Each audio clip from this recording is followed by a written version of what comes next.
politicians and others. And here is the introduction to Senator Daniel Inouye, Senator from Hawaii.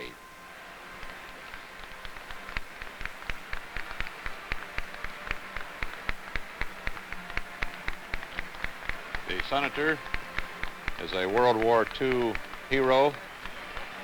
He was in the state legislature when it was a provincial legislature for Hawaii. He was one of the first.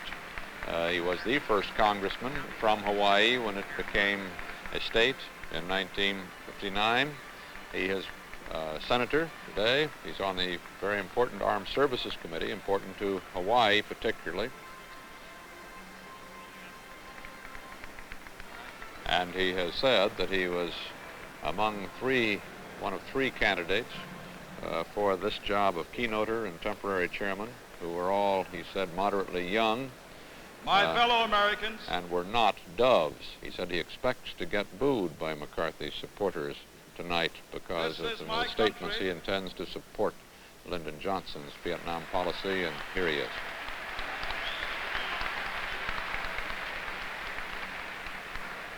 Many of us have fought hard for the right to say that. Many are now struggling today from the Harlem to Da Nang so that they may say this with conviction. This is our country.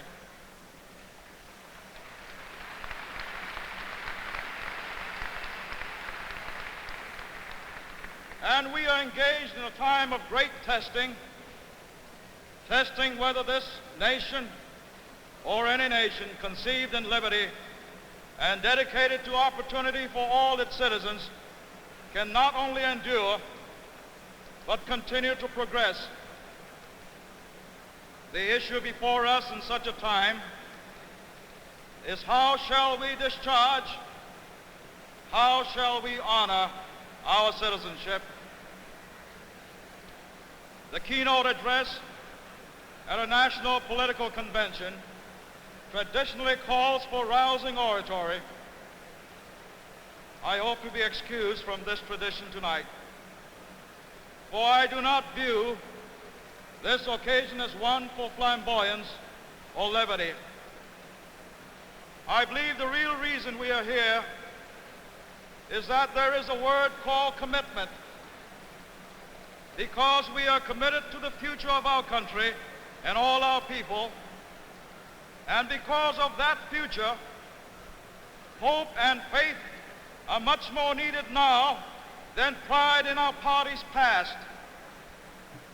For even as we emerge from an era of unsurpassed social and economic progress, Americans are clearly in no mood for counting either their blessings or their bank accounts.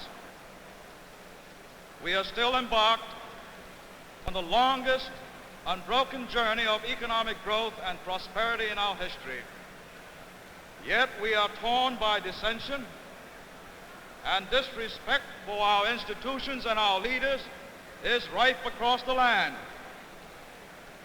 In at least two of our greatest universities, learning has been brought to a halt by student rebellions. Others of the student revolution have publicly burned draft cards and even the American flag. Crime has increased so that we're told that 1 out of every 3 Americans is afraid to walk in his own neighborhood after dark. Riot has bludgeoned our cities, laying waste our streets, our property, and most important, human lives. The smoke of destruction has even shrouded the dome of our Capitol. In Washington, the task of restoring order drew more than twice as many federal troops as were involved in the defense of Khe Sanh in Vietnam. Voices of angry protest are heard throughout the land, crying for all manner of freedoms. Yet our political leaders are picketed, and some who cry loudest for freedom have sought to prevent our president our vice president and cabinet officers from speaking in public. None go so far as publicly to condone a politics of assassination. Yet, assassins' bullets have robbed our country of three great leaders within the last 5 years. Why? What has gone wrong? Why, when we have at last had the courage to open an attack on the age-old curses of ignorance, on disease, on poverty and prejudice, why are the flags of anarchism being hoisted by the leaders of the next generation? Why, when our maturing society welcomes and appreciates art as never before, are poets and painters so preponderantly hostile? Some conveniently blame all our ills and agonies on a most difficult and unpopular commitment overseas. The Vietnam War must end, they say, because it is an immoral war.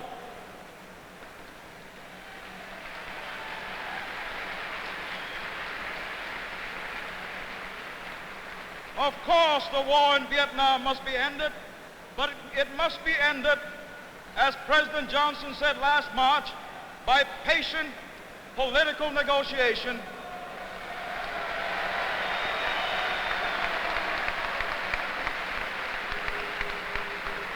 Rather than through the victorious force of arms, even though this may be unpalatable to those raised in the tradition of glorious military victories. But like our other complex problems, this one must also be solved responsibly. Just as we shun irresponsible calls for total and devastating nuclear military victory, so must we guard against the illusion of an instant peace that has no chance of permanence.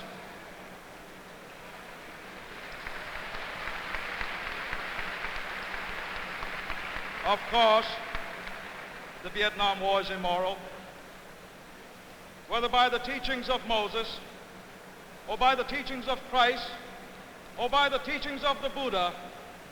I believe that all wars are immoral.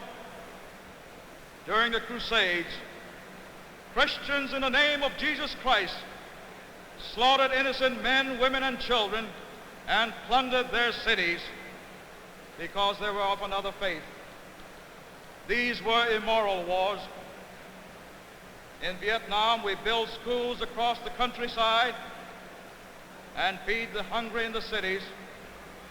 And our president has pledged massive sums in aid of all Vietnamese. And yet, this is an immoral war. Perhaps by the time my 4-year-old son is grown, men will have learned to live by the 10 Commandments. But men have not yet renounced the use of force as a means to their objectives. And until they do, are we more immoral, if there be such a degree, to fracture our solemn commitments and see our word doubted, not only by friends abroad, but by our enemies?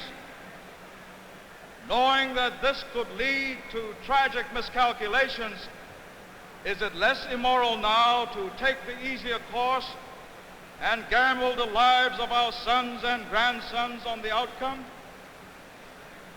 These are not easy questions, and perhaps there are no certain answers.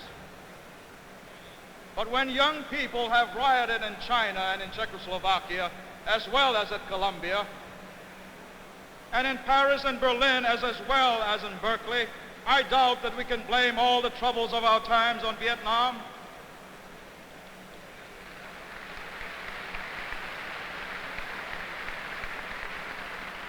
Other critics tell us of the revolution of rising expectations. They charge that it has reached such proportions that men now take it as an insult when they are asked to be reasonable in their desires and demands. If this is too often true as a generalization, It is all too frequently aimed particularly at our fellow citizens of African ancestry whose aspirations have burst full-blown on us after more than 100 years of systematic racist deprivation.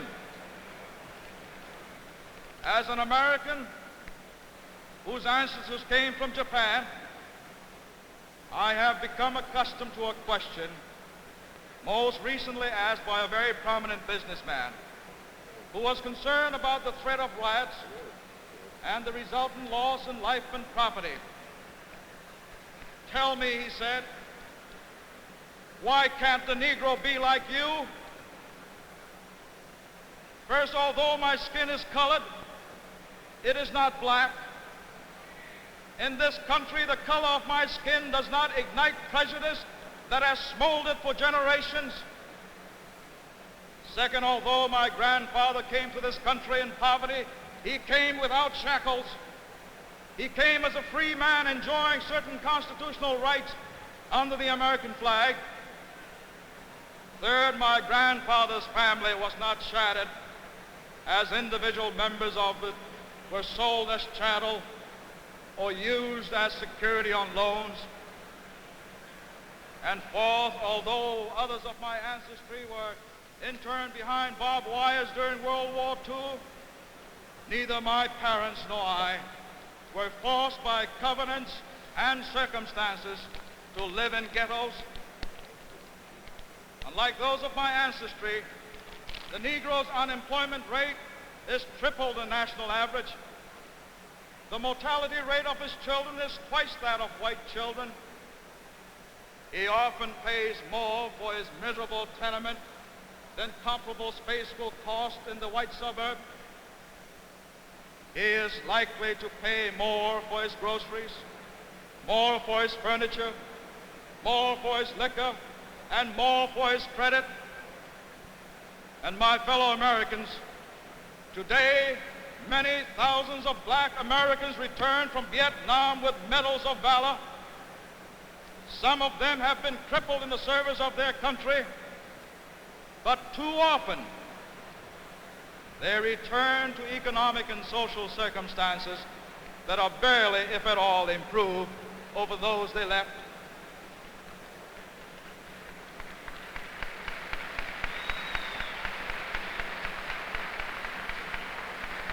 Is it any wonder that the Negro questions whether his place in our country's history books will be any less forgotten than were the contributions of his ancestors? Is it any wonder that the Negroes find it hard to wait another 100 years before they are accepted as full citizens in our free society?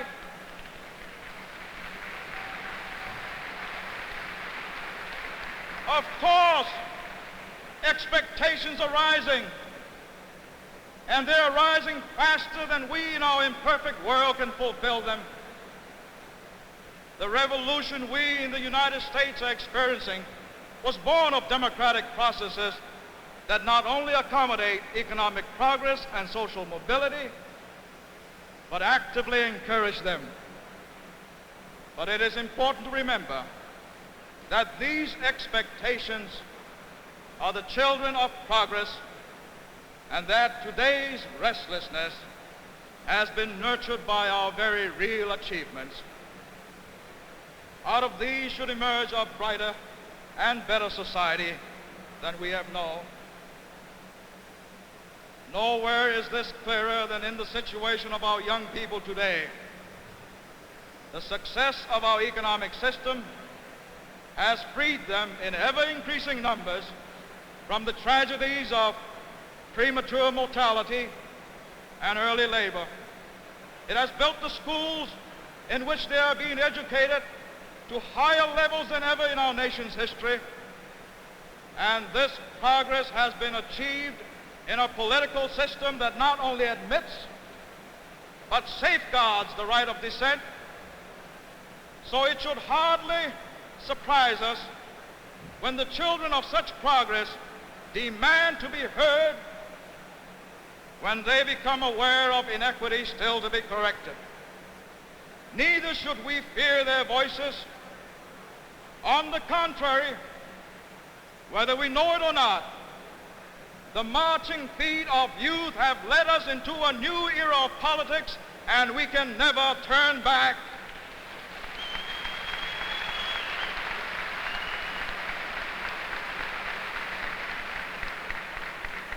But what should concern us is something far more fundamental. The true dimension of the challenge facing us is a loss of faith. I do not mean simply a loss of religious faith, although this erosion is a major contributor to our unease. I mean a loss of faith in our country, in its purposes, and in its institutions. I mean a retreat from the responsibilities of citizenship. The plain fact is that in the face of complexity and frustration, too many Americans have drifted into the use of power for purely destructive purposes. Too many Americans have come to believe it is their right to decide as individuals which of our laws they will obey and which they will violate.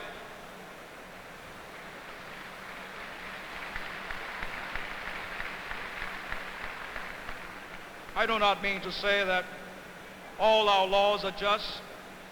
They're not. And I don't mean to suggest that protest against unjust laws is not proper. Performed in an orderly manner, the right to protest is a cornerstone of our system.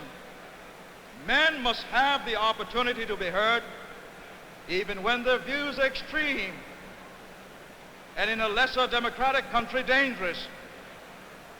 I too have spoken against laws which I considered wrong and unjust, and I am sure I will speak and vote against many, many more. But my fellow Americans, I have not burned my birth certificate, and I will not renounce my citizenship.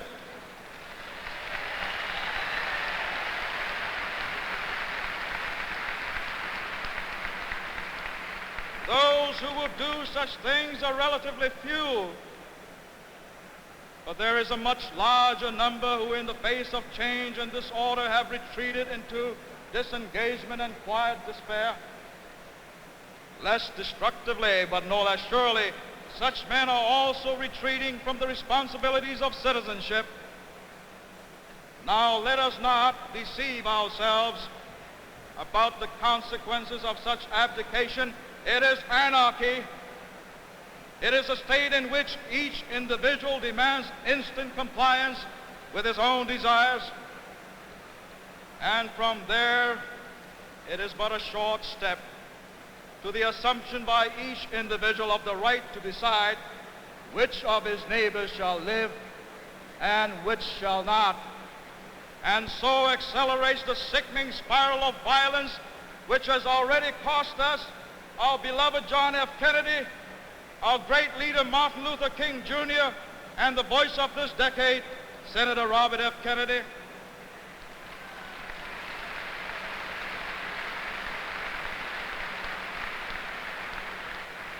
We have been told that the revolts are against the system and that the establishment must be torn down. But my fellow Americans, in Paris recently, students cut down 100-year-old trees to erect temporary street barricades. Those trees had lived through 2 world wars. Some of them had even survived the Revolution of 1848. Were the goals of these students served by the destruction of those trees? How long will it take for their beauty and the vitality they symbolize to grow again? What trees did the students plant in their place? If we cut down our institutions, public and private, and with indifference starve the systems which have given us our achievements, who will feed the hungry? Who will train the unskilled? Who will supply the jobs that mean opportunity for the generation whose voices are not yet heard? and who will launch the much-needed Marshall Plan to rebuild our cities and open opportunity for all Americans.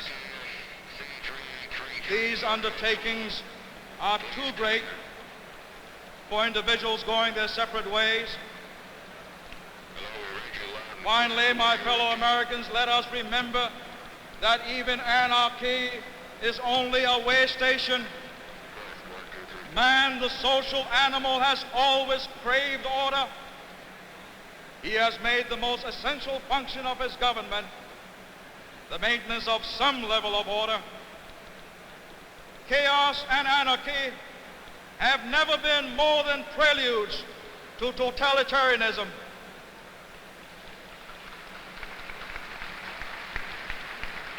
Tyrants like Adolf Hitler have taught this before. So, my fellow Americans, let us reject violence as a means of protest, and let us reject those who preach violence.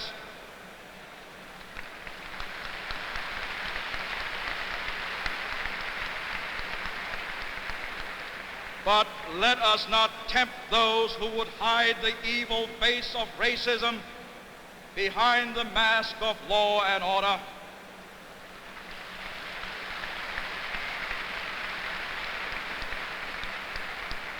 To permit violence and anarchy to destroy our cities is to spark the beginning of a cancerous growth of doubt, suspicion, fear, and hatred that will gradually infect the whole nation. Poverty, discrimination, deprivation, as evil as they are, do not justify violence or anarchy, do not justify looting or burning, and do not justify murder or assassination.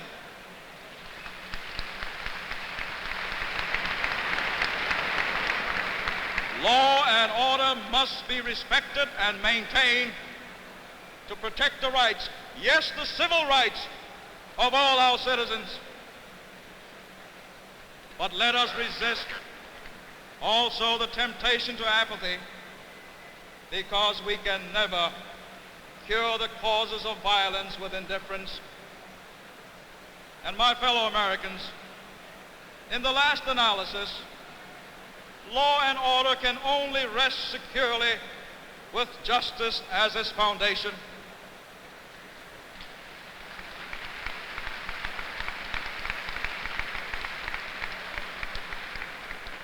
So let's look at how much we have already built and then get on with the work. At a time when guns are still heard in some areas of the world, we have laid in place such building blocks of mankind's survival as the Nuclear Test Ban Treaty of 1963, the banning of atomic weapons in space of 1967, and the Nuclear Non-Proliferation Treaty of 1968. These are vital foundations of peace, and we must build on them. Under the health measures first proposed by the presidency of our most beloved Harry S. Truman and passed during the remarkable administration of Lyndon B. Johnson, 20 million older Americans are now protected under Medicare.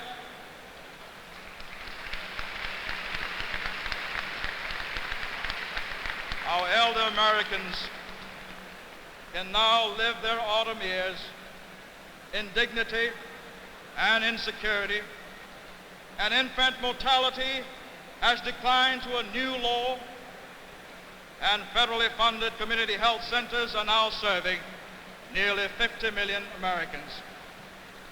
These too are vital foundations, and on them we must build fuller lives for our citizens.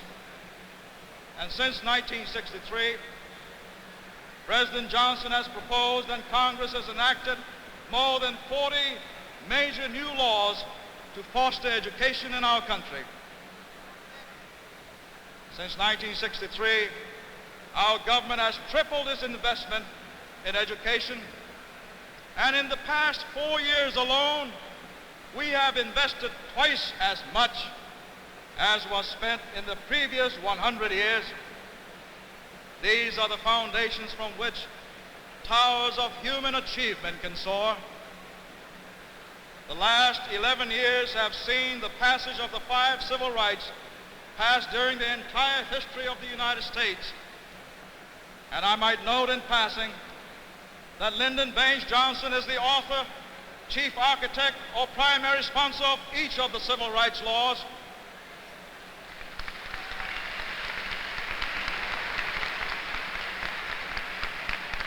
When all summers are long and hot, it is well to remember that after 100 years, the Emancipation Proclamation is finally but slowly becoming a reality, and the occupants of some of our highest offices are testimony that black talent is just as important as white talent.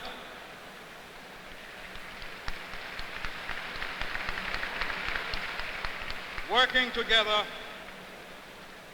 we have done much. We can and we must do much, much more. Fellow Democrats, we are here tonight because in large part we share our faith in our country and in its processes of orderly humanistic change. Change and challenge should not deter us now. We have long been a party of change and challenge. The need for new ideas and improved institutions should not deter us now. We have long been a party of new ideas.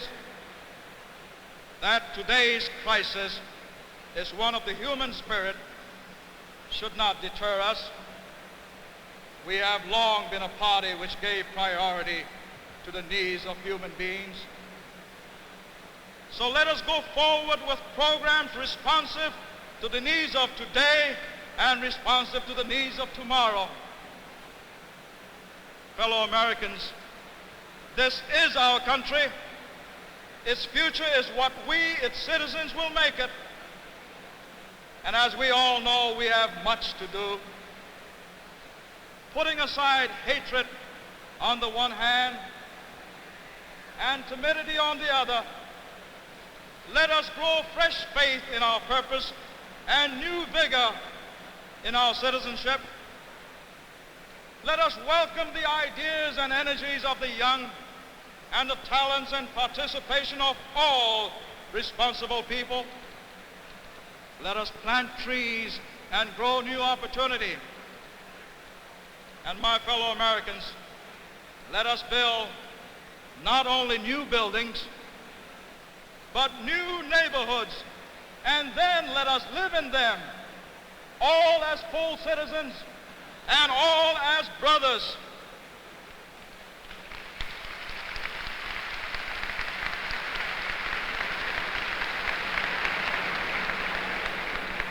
In closing, I wish to share with you a most sacred word of Hawaii. It is aloha. To some of you who have visited us, it may have meant hello. To others, aloha may have meant goodbye. But to those of us who have been privileged to live in Hawaii, aloha means I love you. So to all of you, my fellow Americans, aloha.